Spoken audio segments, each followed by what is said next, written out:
Good morning! For today's video, ayan, nagigisa na po si Pai Iping ng bawang at sibuyas. Nilagyan ng tubig kasi siya po ay magluluto ng pansit para sa aming almusal. Yan po. Yung kanyang sahog po na karne ng baboy ay eto na po. Oh. Yan. Ginawa na po niyang ano yan, pinatuyo na yung kanyang mantika. Chinitsaron na po niya para mas masarap. Ayan po, naglalagay na po siya ng sangkap sa ating pansit. Pakukuluin niya po yan. Mamaya, kapag kulo na, saka ilalagay ang sahog na chicharong baboy at ang gulay at ang pansit at titimplahan po. Yan po. Yan. Ang chicharong baboy. Ayan po, naglagay na po siya ng konting toyo. Yan.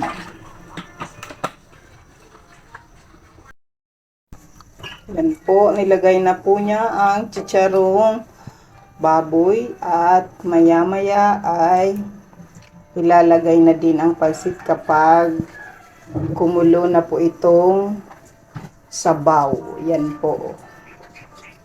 Yan. Ayan po, malapit na pong kumulo ang sabaw ng pansit. Yan. Maya-maya ay ilalagay na ni Pai Iping ang gulay at ang pansit bato. Ayan po, kumukulo na ang sabaw ng pansit batong niluluto ni Pai Iping. Ayan po, nilagay na ni Pai Iping ang pansit bato. Yan. Maya-maya po ay ilalagay na din niya ang ating sahog na gulay.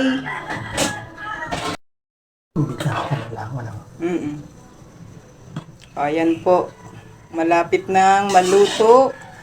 Ipapahuli po ni Pai Iping ang ating gulay para masarap siya at lumalagatok daw po siya kapag kinakain. Yan.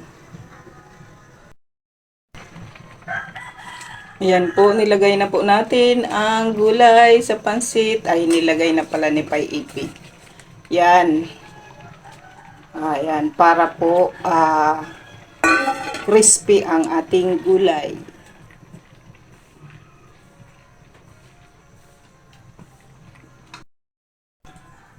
Ang all-time favorite ng mga Bicolano, pansit bato.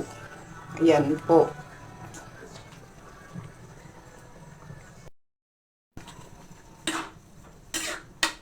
Yan po, luto na po ang ating pansit bato na ating almusal para ngayong umaga.